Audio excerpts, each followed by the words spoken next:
జీవల్ గారు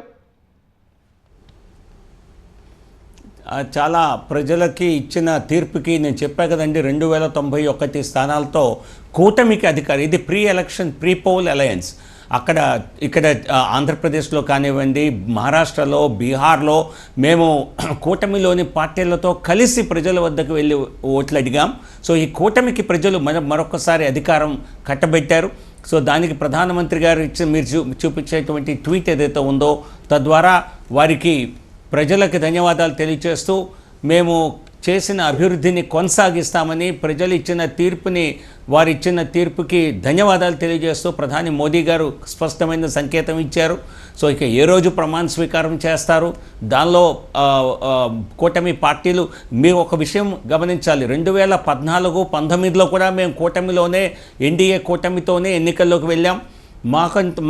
మాకుగా రెండు ఎన్నికల్లో కూడా మెజారిటీ వచ్చింది. అయినప్పటికీ కూడా మేము ఎన్డీఏ కూటమి ప్రభుత్వాలనే 2 సందర్భాల్లో ఏర్పాటు చేయటం జరిగింది. సో మరొకసారి మరి మోదీ గారి నాయకత్వంలో కూటమి ప్రభుత్వం ఏర్పాటు చేయటం జరుగుతుంది. సో దానికి సంబంధించిన చర్చలన్నీ కూడా ఇప్పటికే మొదలై ఉంటాయి. త్వరలోనే అవన్నీ కూడా కొలిక్కి వస్తాయి. ఓకే జీవల్ గారు, ఆంధ్రప్రదేశ్ సుస్థిరమైన ప్రభుత్వం 5 సంవత్సరాలది.